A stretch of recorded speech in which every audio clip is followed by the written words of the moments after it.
ముసలోళ్ళకి దసరా పండగని మీ అమ్మా నాన్నలకి పెళ్లి రోజు జరుపుకోవడం అవసరమా? ఏంటి కత్తేని ఆ మాటలు? నేను సరిగ్గానే అన్నాను. అబ్బా నువ్వు పడుకోవే తల్లి, ఇంకా ఎంతసేపు అని వాళ్ళ 6 ఏళ్ల కూతురు మేఘనను అరిచి ఎలాగోలా నిద్రపుచ్చి మళ్ళీ మొదలుపెట్టింది. ఇంట్లో సంపాదించే మనిషి మీరొక్కరే. మీ తమ్ముడేమో బలాదూరుగా తిరుగుతాడు. మామయ్య గారు రిటైర్ అయిపోయారు. మీరు తెచ్చే చాలీ చాలని జీతంతో ఇంటి ఖర్చులన్నీ సర్దాలి నేను. షష్ఠి పూర్తి పేరుతో పెళ్లి రోజును ఘనంగా జరిపిస్తానని మాటిచ్చేశారు. డబ్బులేమైనా చెట్లకు కాస్తున్నాయా? ఇప్పుడు ఆ ముసలి జంటకి షష్ఠి పూర్తి చేయకపోతే వచ్చే నష్టమేమిటి? ఇంక చాలు కాత్యాయని, ఇంకొక్క మాట మాట్లాడితే నా చెయ్యిని చెంప మీద ఉంటుంది. నా సంపాదన నా తల్లిదండ్రుల కోసం ఖర్చు పెడతాను. భార్యగా సలహా ఇచ్చే అర్హత నీకుండొచ్చు, కానీ నన్ను శాసించే అధికారం మాత్రం లేదు.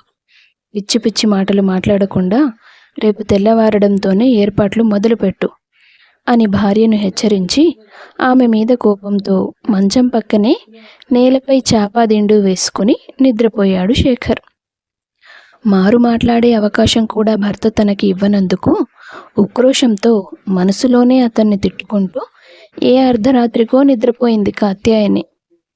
తమ షష్ఠి పూర్తి జరిపించడానికి డబ్బు కోసం కొడుకు ఎక్కడ కష్టపడతాడోనని తాము దాచుకున్న పెన్షన్ డబ్బులను కొడుకు చేతికి ఇవ్వడానికి వారి గదిదాకా వచ్చిన వెంకట్రావు మంగమ్మ దంపతులు కొడుకు కోడలి సంభాషణ విని మౌనంగా వెనుదిరిగారు.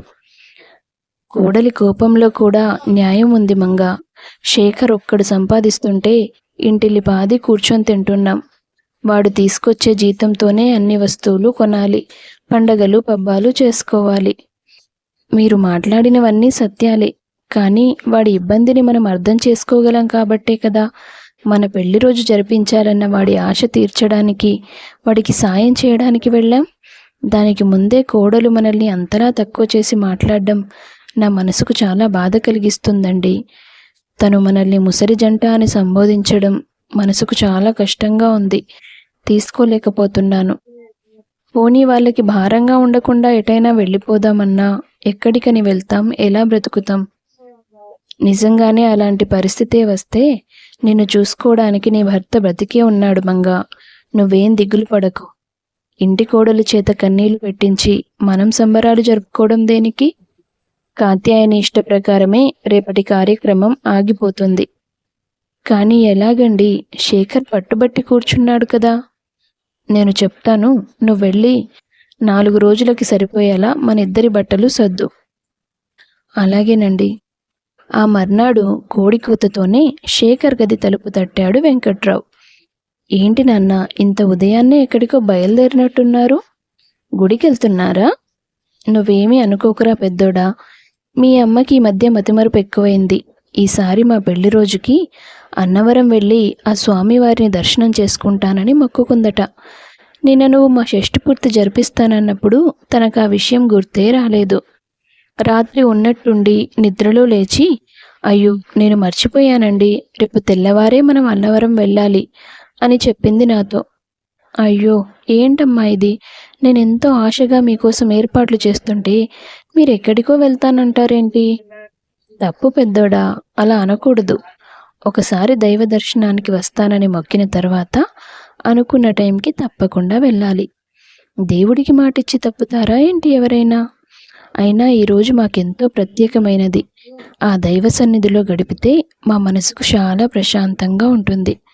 నువ్వింకేం మాట్లాడకు. కాత్యాయని ఇంకా నిద్రలేచినట్టు లేదు కదా. మేం చెప్పినట్టుగా తనకి చెప్పేసేయ్. ఎలాగో వెళ్తున్నాం కాబట్టి ఆ చుట్టుపక్కల పుణ్యక్షేత్రాలు కూడా దర్శించుకొని ఓ 4-5 రోజుల తర్వాత వస్తాం అని శేఖర్కి చెప్పేసి బయలుదేరారు ఆ జంట. కాసేపటి తర్వాత ఇంట్లో అందరూ నిద్రలేస్తారు.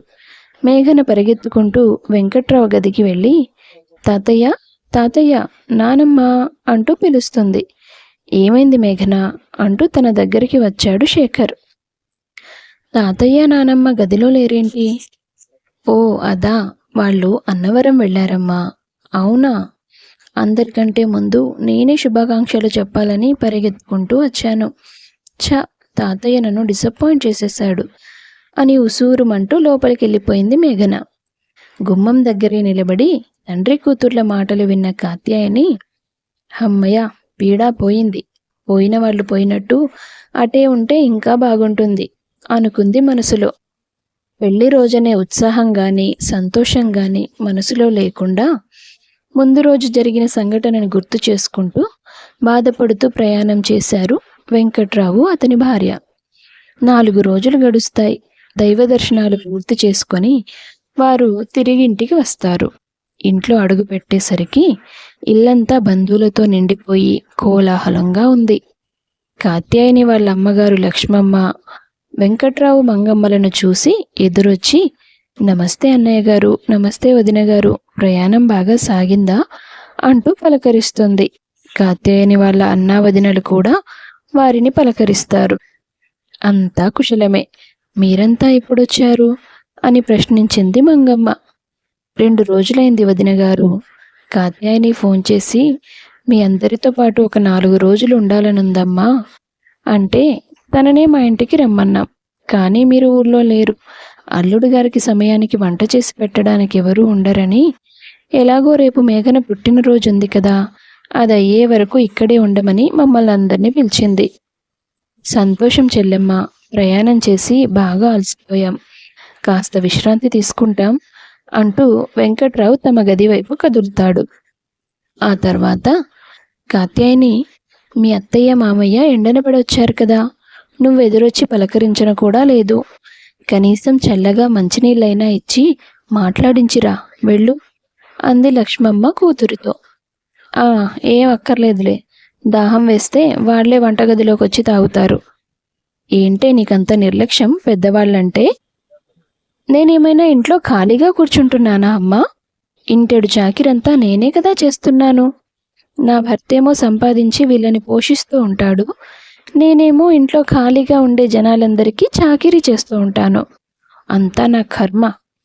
అయ్యో, అదేం మాటే, వాళ్ళు పోషించకుండా చదివించకుండానే నీ భర్త అంతవాడయ్యాడా?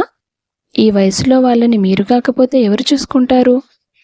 అబ్బా అమ్మా, నువ్వు నాకు నీతులు చెప్పొద్దు అని విసుక్కుంటూ కిచెన్లోకి వెళ్ళిపోయింది కాత్యాయని. ఏమిటండి మీ కూతురు అత్తమామలంటే బొత్తిగా భయం భక్తి లేకుండా తయారవుతోంది? మొదట్లో బాగానే ఉంది కదా, ఏమైంది దీనికి? లక్ష్మి, నువ్వు అమ్మాయి మీద మరీ ఎక్కువ ఒత్తిడి తీసుకురావద్దు. మనం చెప్పగలిగేంత చెప్తాం, పూర్తిగా జోక్యం చేసుకోవడానికి మనకి హక్కు లేదు అని బదులిస్తాడు ఆమె భర్త శేషాచలం. ఆ రోజు కాత్యాయని ఇంట్లో వాళ్ళందరి కోసం మంచి మంచి వంటలు చేస్తుంది. 2 కుటుంబాల వారు కలిసి కూర్చొని ఆప్యాయంగా మాట్లాడుకుంటూ భోజనం చేస్తారు. తెల్లారితే మేఘన పుట్టినరోజనగా లక్ష్మమ్మ కూతురు పక్కన కూర్చొని ప్రేమగా మాట్లాడుతోంది. నా కూతురు అత్తారింట్లో చాలా సంతోషంగా ఉందని నేను అనుకుంటూ వచ్చాను, కానీ ఎందుకో నిన్ను చూస్తే అలా అనిపించడం లేదమ్మా. కన్నతల్లికి చెప్పుకోలేని సమస్యలు ఏముంటాయి చెప్పు? నీ మనసులో ఉన్న బాధ ఈ తల్లికి చెప్పుకుంటే నీకు కూడా కాస్త భారం తగ్గుతుంది. బాధ కాదమ్మా, భయం, భవిష్యత్తు గురించి భయం. మా మరిది కరణ్కు తన బాధ్యతల గురించి ఎంత గుర్తు చేసినా కూడా అసలు ఏమీ పట్టదు. ఉద్యోగం సద్యోగం లేకుండా బలాదురుగా తిరుగుతూ ఉంటాడు. మామయ్య గారికి వచ్చే పెన్షన్ డబ్బులు ఇంటి ఖర్చులకు పెద్దగా ఏమీ ఉపయోగపడవు. వాళ్ళ మందులకి పర్సనల్ ఖర్చులకు కూడా చాలవు. మీ అల్లుడు గారు ఒక్కరే తన కష్టం మీద ఇంటిని నడిపిస్తున్నారు. వచ్చిన జీతమంతా పాప చదువుకి ఇంట్లో ఖర్చులకే సరిపోతుంది. ఇక పొదుపు చేసే మాటే లేదు. రేపటి రోజు నా కూతురి భవిష్యత్తు ఏంటో కూడా నాకు అర్థం కావడం లేదు. నీ బాధలో న్యాయం ఉంది కాత్యాయని, కానీ ఇందులో మీ అత్తయ్య మామయ్యల తప్పేమీ లేదు కదా. వారి పట్ల నువ్వెందుకంత అసహనం చూపిస్తున్నావు? మా పెళ్లి జరిగినప్పుడు మా ఇంటి వెనక ఉన్న ఖాళీ స్థలం అంతా మామయ్య గారి పేరు మీదే ఉండేది. పోనీలే, ఆయన సంపాదనలోంచి డబ్బులు దాచలేకపోయినా ఆ స్థలంలో వచ్చే వాటా మేఘన భవిష్యత్తు కోసం ఉపయోగించవచ్చని ఆశ ఉండేది నాలో. సంవత్సరం క్రితం ఆ స్థలంలో వేరే వాళ్ళు ఇల్లు కట్టుకున్నారు. అదేంటని అడిగితే నాన్నగారు ఆ స్థలం అమ్మేసి 5 ఏళ్ళైందని చెప్పారు మీ అల్లుడు గారు. అలా ఎలా అమ్మేస్తారు? అంత అవసరం ఏంటని అడిగితే వాళ్ళ స్థలం వాళ్ళ ఇష్టం, అమ్మేస్తారు, ప్రశ్నించే అధికారం మనకు లేదు అన్నారు. అసలు ఆ స్థలమంతా ఎందుకు అమ్మేశారు, ఆ డబ్బంతా ఏం చేశారు, ఎవ్వరికీ తెలియదు. మా భవిష్యత్ అంటే లెక్కలేని వాళ్ళ కోసం మా కష్టాన్నంతా ఎందుకు ధారపోయాలమ్మా? అందుకే నాకు వాళ్ళ మీద ఉన్న గౌరవం చచ్చిపోయింది. వేరు కాపురం పెడదామంటే ఈయన ఒప్పుకోరు. ఇక్కడ ఉండడం ఇష్టం లేక నాకు చాలా చిరాగ్గా అనిపిస్తూ ఉంటుంది. అమ్మా కాత్యాయని, కరణ్ బాబు ఉద్యోగం చేయకుండా, సంపాదించకుండా గాలికి తిరగడం తప్పే. దానికి సంబంధించిన బాధ మీ అత్తమామల మనసులో కూడా ఉంది. అది పక్కన పెడితే, ఏ కారణంతో నువ్వు మీ అత్తమామల పట్ల అసహనం చూపిస్తున్నావో దాని వెనక ఉన్న నిజం నీకు తెలియాల్సిన సమయం వచ్చింది. నిజమేంటమ్మా అని కాత్యాయని అనుమానంగా అడిగింది తల్లిని. నువ్వు మేఘనకి జన్మనివ్వడానికి ముందు రోజు నొప్పులతో వేదన పడుతున్న నిన్ను మేమంతా కలిసి హాస్పిటల్కి తీసుకెళ్ళాక అల్లుడి గారికి ఫోన్ చేసి విషయం చెప్పగానే తను భయపడుతూ బండి మీద స్పీడ్గా వస్తుంటే అనుకోకుండా ఎదురుగా వచ్చే ఓ వ్యక్తిని ఢీకొట్టేశాడు. అతని తలకి బాగా దెబ్బ తగిలింది. ఒళ్ళంతా కూడా గాయాలయ్యాయి. పోలీసులొచ్చి నీ భర్తను అరెస్ట్ చేసి తీసుకెళ్లారు. విషయం తెలుసుకున్న మీ మామయ్య గారు స్టేషన్కి వెళ్ళి పోలీసులతో యాక్సిడెంట్ జరిగిన వ్యక్తి తరపు వాళ్ళతో మాట్లాడి ఒక ఒప్పందానికి వచ్చారు. ఆ వ్యక్తి చికిత్సకయ్యే ఖర్చు భరించాలి, పైనుంచి 25 లక్షల రూపాయల పెనాల్టీ ఇవ్వాలి అని. తప్పు నీ భర్తదే కాబట్టి వారు అడిగిన దానికి ఒప్పుకోకపోతే తన కొడుకు జైలుకి వెళ్లాల్సి వస్తుందేమో అన్న భయంతో ఈ ఇల్లు తప్ప తనకున్నదంతా అమ్మేసి అల్లుడి గారిని ఆ కష్టం నుంచి గట్టెక్కించారు మీ మామయ్య గారు. ఈ విషయం నీకు తెలిస్తే నీ దగ్గర నీ భర్తకు విలువుండదేమో అని మీ అత్తయ్య మామయ్య కలిసి ఈ విషయాన్ని నీకు చెప్పొద్దని నా దగ్గర మీ నాన్నగారి దగ్గర కూడా మాట తీసుకున్నారు. మాకే కాదు, ఈ విషయం కరణ్కి కూడా తెలుసు. ఉన్నదంతా అన్న కోసమే ఊడ్చిపెట్టారని అతని మనసులో ఇప్పటికీ కోపం ఉంది. అందుకే ఇంట్లో ఎవ్వరూ అతన్ని ఏమీ అనడం లేదు. ఎంత కోపం ఉన్నా కరణ్ ఈ విషయం మీద గొడవ పడడం లేదు. ఏ రకంగా చూసినా నీ అత్తింట్లో ఉన్న వాళ్ళందరి మనసులు చాలా గొప్పవి. వాళ్ళు కావాలనుకుంటే నింద నీ మీద వేయొచ్చు. నీ కూతురు పుట్టిన వేళ తమ కుటుంబం అంతా ప్రమాదంలో చిక్కుకుందని. కానీ ఎవ్వరూ నిన్నేమీ అనలేదు. ఇచ్చిన మాట తప్పి నీకు ఈ విషయం ఇప్పుడు ఎందుకు చెప్పానంటే, ఆవేశంలో ఇంత మంచి కుటుంబానికి నువ్వెక్కడ దూరమైపోతావో అన్న భయం. లక్ష్మమ్మ చెప్పిన విషయాలన్నీ విన్నాక కాత్యాయని నోటి నుండి ఒక్క మాట కూడా రాలేదు. చాలా రోజులుగా అత్తమామల పట్ల తాను చూపిస్తున్న విముఖత గుర్తొచ్చి ఆమె మనసంతా కలిచివేసినట్లయింది. ఆ మరుసటి రోజు మేఘన పుట్టినరోజు వేడుకకు ముందే ఆమె బయటికి వెళ్ళింది. 2 గంటలు గడిచినా ఇంకా రాకపోవడంతో శేఖర్ ఆమెకు ఫోన్ చేస్తాడు. హలో కాత్యాయని, ఎక్కడున్నావు? వస్తున్నానండి, దగ్గరలోనే ఉన్నాను. అరే, కేక్ కటింగ్కి టైం అయిపోతుందని మేఘన గోల చేస్తోంది ఇక్కడ. వచ్చేస్తున్నానండి, ఒక్క 10 నిమిషాలు అంతే. పావుగంట తర్వాత ఇంటికి తిరిగి వచ్చిన కాత్యాయని అత్తమామలి సోఫాలో కూర్చోబెట్టి తను బయట నుంచి తీసుకొచ్చిన పట్టుబట్టలని ఇద్దరి చేతికి ఇచ్చి వాళ్ళ దగ్గర ఆశీర్వాదం తీసుకుంటుంది. అత్తయ్య, మావయ్య, నేను కేవలం ఆశీర్వాదం కోసం మీ కాళ్ళు స్పృశించలేదు. నా మనసు అపరాధ భావనతో కృంగిపోతోంది.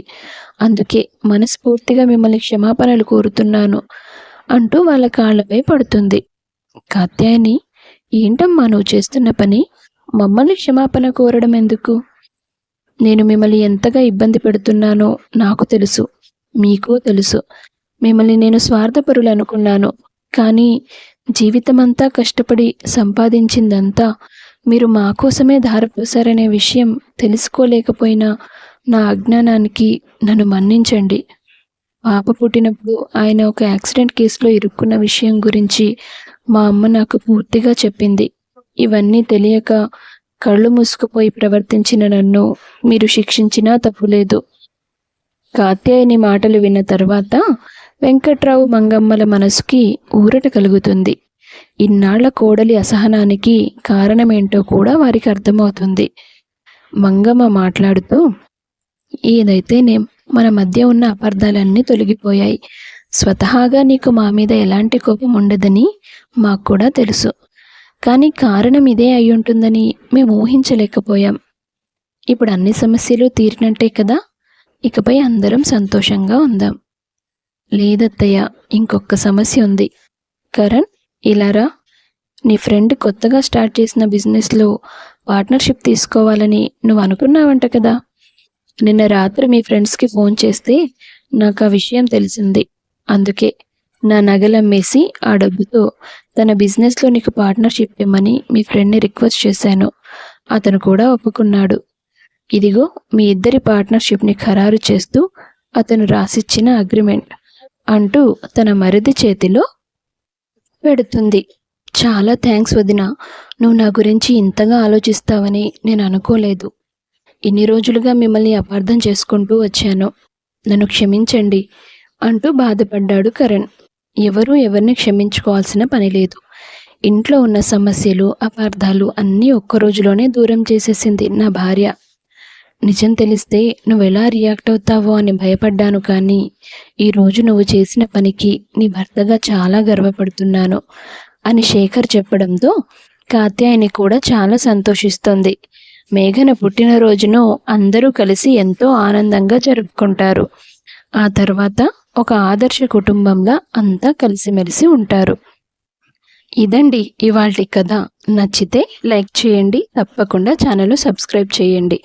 మీ అభిప్రాయాన్ని కామెంట్ రూపంలో తెలియపరచండి. అందరికీ ధన్యవాదాలు.